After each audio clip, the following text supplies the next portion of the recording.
Welcome to Windows on the World, bringing you cutting-edge news, empowering information, and no conspiracy theories. On tonight's show, today on Windows on the World, we're going to catch up with James, whose investigative reporting has uncovered corruption within the courts, the job centre, TV licensing, which is where he started this journey, and the repercussions and the information of what happened to James does affect everybody. So James, welcome back to Windows on the World.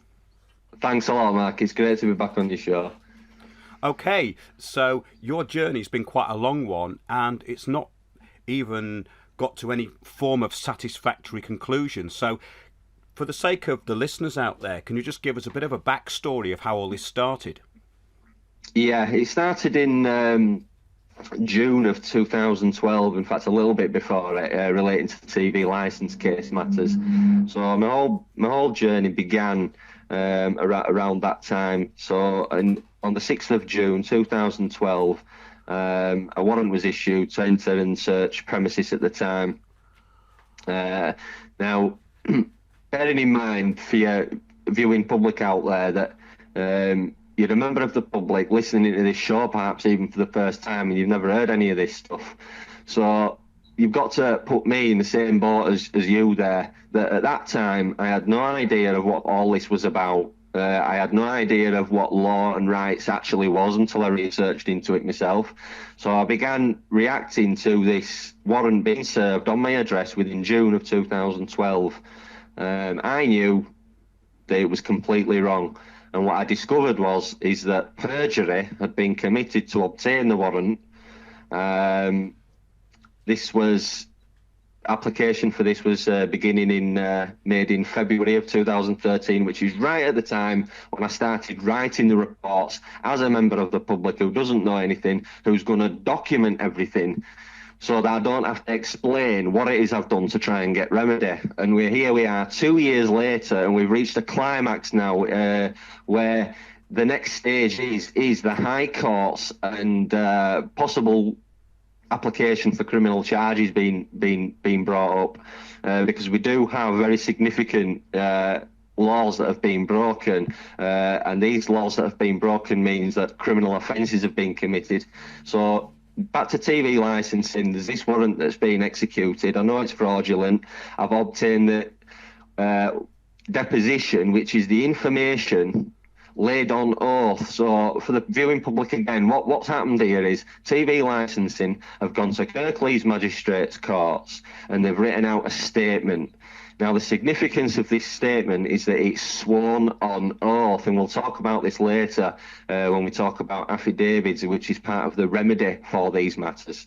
So this statement made on oath, that a justice of the peace or a magistrate or a judge, whatever term you want to use, has considered this information, and based on that information have authorised a search warrant to enter and search premises.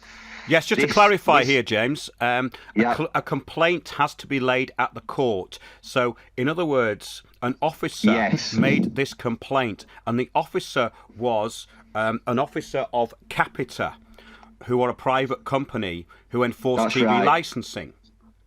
That's right. That's exactly right. Capita is a private entity operating under TV licensing /BBC. Now, what people have to understand is that these sub-names like TV licensing is only a trademark. I mentioned this in your last show. It's just a trademark. The governing body is the BBC Trust. So I just wanted to get that point in. And like you say, rightly so, it's Capita who've made an application to the courts. Now, this point you've made about making an application is key, because without that application, without a seal and a sign from a consideration from authorised personnel at the court, with a fee paid for the application, then becomes a county court. So there's a record. It becomes a court of record, and in compliance with one of the rules of the court, and I'll just bring that up. Yeah, here we have it. The County Courts Act 1984, Section 1, Paragraph 2. Every court so held shall be called a county court, and shall be a court of record, and shall have a seal. And that is the County Courts Act 1984. So my journey begins with requesting information that resulted in this warrant being executed, that was made by a private entity. Yes, but the thing is here, James, it's very important, is that officer, as you rightly stated, went under oath to make that complaint. And this is where it went wrong from the very start, wasn't it? Yes, because what it's done is, by making this oath in a court of law that has resulted in my privacy and dignity being violated, he has committed perjury. And this is where the criminal matter comes into it now. Very much so. But as the courts are acting purely administratively in these matters, a lot of these people who are officers are unaware that they are personally liable for the actions they take. And we've covered this with the councils, with pantomime council court procedure, which you've also had some very interesting experiences of, and found the same thing. So what we're talking about here is an administrative system where people as officers and public servants are laying information that is either incorrect or complete lies, which is against any kind of due process in the court. You're not allowed to do that. They're committing perjury, as you rightly said. So carry on, James. What happened next? That's exactly right. So you've just basically summarised where we are, and that's great. And for the viewing public, again, these applications can be accessed by you as you are the subject of the warrant. You've got every right and entitlement to view these documents, and that is in fact part of, again, the CPR rules. Here is another one: civil procedure rules. This may not necessarily be used in the council tax matter. I had to use a different rule, but for the civil procedure rules relating to council tax, listen to this: CPR R.5.4.2. Supply of documents to parties, including new parties. The documents should be supplied within 48 hours after a written request for them is received. CPR R.5.4, paragraph 1. Supply of documents from court records. Any party to proceedings may be supplied from the records of the court with a copy of any document relating to those proceedings, including documents filed before the claim was commenced. So these are very powerful rules. They are their rules. These are their rules that they are not following. So straight away, when you go to a court and you cannot acquire the information, in my experience, that usually means that there is no real court, and therefore there's a fraud and perjury being committed. That's one of the biggest telltale signs of it, and that's more than enough reason and intent to start investigating these matters. So going back to the TV licence matter, once I discovered perjury had been committed, well, a crime had been committed. So remedy. So what do we do? Well, speak to the courts. You speak to the police. Went down to the police, tried to report the matter of perjury. And an Inspector Absey, who refused to take the reporting of a crime, I made a complaint against him, and that's what people have to do. They'll always suggest you go to the IPCC. I would recommend against that, because although the IPCC stands for Independent Police Complaints Commission, I think it stands for the Independent Police Cover-Up Commission. What you should really do is make a direct letter, a formal complaints letter with a heading, directly to the Chief Superintendent and the Professional Standards Department. And that's going to be your fastest, in my experience, and this is all documented again. Everything that we're saying, all the case files have been made public. So these are public case files, and I can provide the links, which I think you already have, Mark, but we can provide the links for those there. So what they've done is they've refused to take this reporting of a crime, and I've made a complaint against Inspector Absey, and it was upheld. Right enough, the complaint was upheld, because rightly so, he'd refused to take a reporting of a crime. So that shows you right there that in actual fact, his duty was to actually take that report and process it. That's due diligence that they have to exercise, and he didn't do that. And this is an inspector we're talking about here. So it's very powerful stuff to get rejected from the police like that, because ultimately I've got no recourse now. So what they've done is they've upheld the complaint, obviously, and then what they've done is they've told me that on the balance of probabilities that they wouldn't investigate the matter. Well, it was the balance of probabilities, like again I mentioned in your first show, that motivated me to get the warrant in the first place. And for your viewing public, if you followed this up to this point, remember what's happened. They've gone to the courts, committed perjury to obtain a warrant to come into my home that violates my rights, whether I understand it or not. I was severely distressed and alarmed over it, which is why I went to the courts to remedy the matter. And now both the courts and the police are refusing to look into the matter. That's absolutely right, James, and that's what happens, because these people, public servants and officers, they all cover each other's backs at this low level. And a very important point here is that if these people aren't operating within the law or using the correct procedures, then everything they are doing is invalid. And I think you've proved this on several occasions so far, as we have in the past, because what tends to happen is they start running away and covering their tracks, and you get somebody else responding for the person who's the respondent, and they basically throw away any personal liability, and we have to keep bringing them back to personal liability.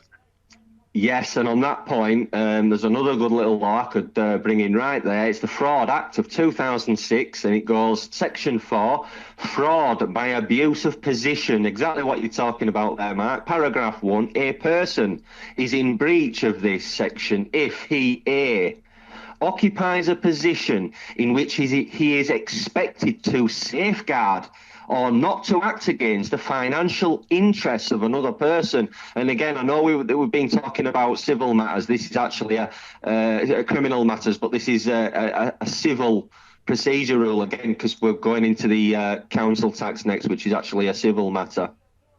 But what they are doing is committing crime, perjury, which is a crime, so therefore it's becoming a criminal matter. So people need to understand the difference there.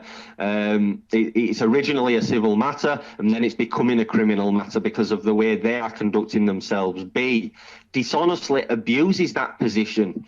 And that's what these people are doing. These authorised personnel of the courts who are supposed to be verifying this information are basically abusing their position by not actually, and we've checked, certainly in the case of council tax, they are physically not verifying this information. And we have physical, actual proof of this. If people don't believe this, we're going to explain why it is the case in a little while. And C, intends by means of the abuse of that position to make a gain for himself or another, or to cause loss to another, or to expose another to risk of loss. So,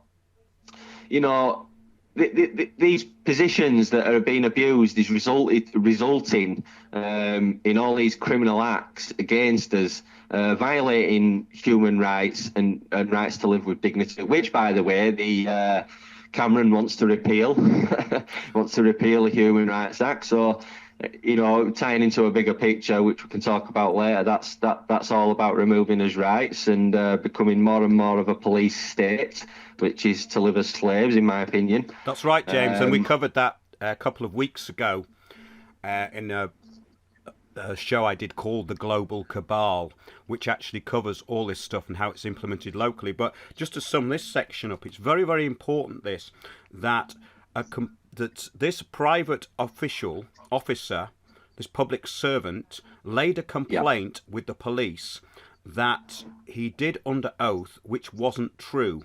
The police then stated, when you made a complaint about this, that the balance of probabilities suggested that they were going to go with the Capita employee. So they've immediately shown prejudice, and also they've gone against their remit of investigation and fairness. Yes, because what they've done is essentially refuse the evidence that supports what my claim is, what my complaint is against Capita. And what they've done by doing that is to deliberately ignore, with intent, to side with Capita, which is party to the crime of perjury that's being committed. They're aiding and abetting now. They're taking sides, and they're not supposed to be doing that. We've got many examples of that in our show, The Property Pirates, for instance, but we've been covering this for several years, that what you've got is these so-called public bodies and public servants who are cooperating entirely and are in partnership with private interests. We see this with the police working with bailiff companies, although not all police are doing this, but there is a cabal of police, private employees, and also when we get into property theft, estate agents and auctioneers working together to steal property. We've already proved that. So it shouldn't be any surprise that at this lower end of the spectrum, this stuff is just done administratively by these people and with no thought of any consequences, especially personally, because these people are making themselves personally liable. And what the government are doing is they are removing our ability to make public servants liable for their actions. Yeah, that's right. And what we've also found is that the fastest way to get remedy to these matters is to get to the source of the person who made the complaint against you and hold them liable for it. One of the things we need to realise is that there are good people still within the system, and what they need is for members of the public, like you, myself, and the viewing public, to actually make these complaints. That if the good people inside are not getting help from the other side, that there's going to be no progress made. And on the flip side of the coin to that, we need the good people on the inside that, should we do make these complaints and provide all the necessary paperwork and follow all the rules that they themselves are not following, to do the right thing. Otherwise, it will result in what we've now discovered to be the only form of remedy, which is to go to the high courts. And it's getting to the point where all the procedures involved in that are now out there. We know what to do now. We know how to make complaints against you guys. You've really got to stop doing what you're doing, committing this fraud and perjury and thinking that you're going to get away with it, because you're not. That's a great point. That's a great point, James, because this is where it does work. I've had very good results from going after these people. You're getting these results. Many people are now doing it, because what happens with this administrative court procedure, everything within this admiralty system, this merchant system, relies on every single aspect of paperwork and information to be absolutely in order. And if it's not, it falls apart on the day. And this is what's happened when I took my local authority to court. This has happened with what you've been doing, and many other people are finding this. If you've got your paperwork and all of your information correctly and in the form of an affidavit, which I know that you've recently started to do, then it will stop this administrative process before they can make their claim against you. Yeah, that's right.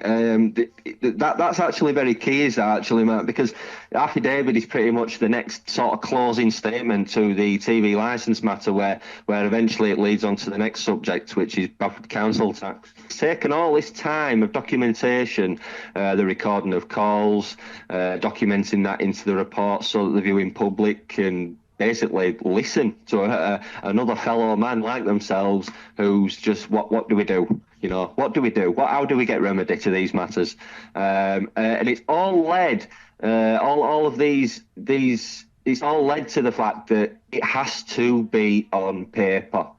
And what we mean by that is the applications themselves. For example, this TV licence, they've gone to the courts and they've submitted a document on oath. Well, that's what we have to do. Exactly. That's what's called, that's countering them.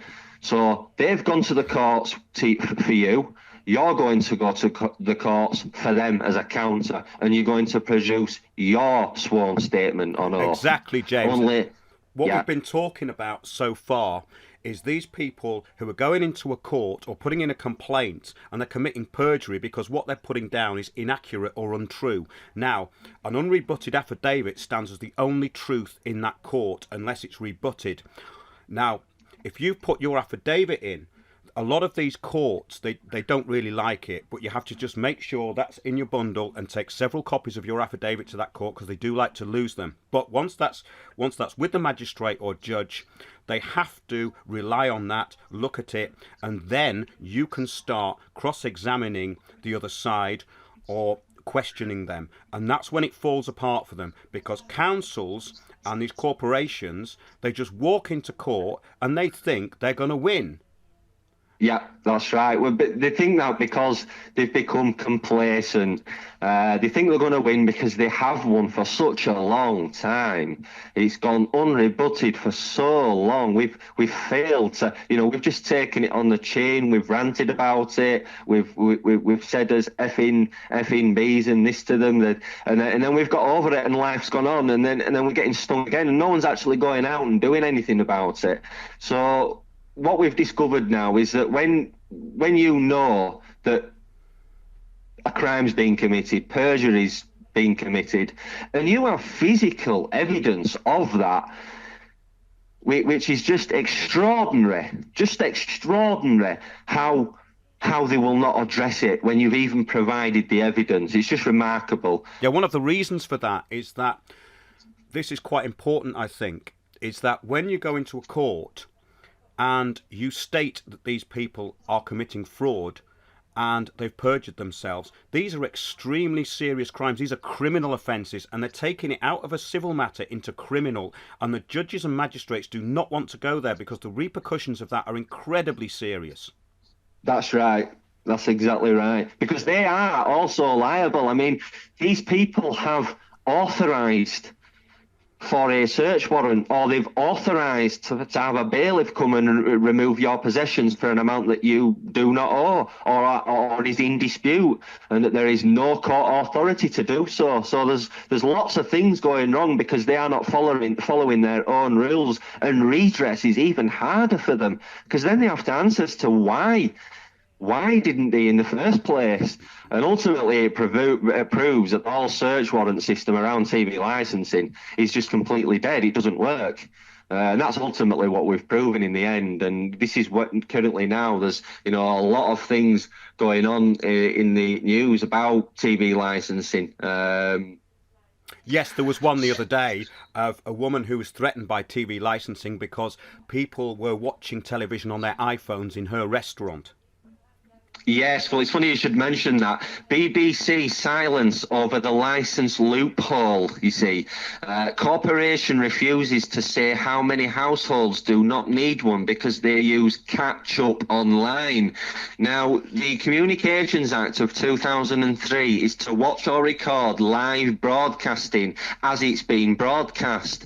So if you're using live catch-up, you don't need a licence, and they don't want to reveal that figure because then it basically shows that the fee, the actual fee, people don't need to pay it. They're obviously worrying about losing their biggest source of income for the BBC is TV licensing fees, £145.50 a year, and there's a lot of issues around it as well. It's not in modern times. These laws, this private company is taking advantage of the Communications Act 2003 legislation that just doesn't work in this century now. It's just, we're past it, you know.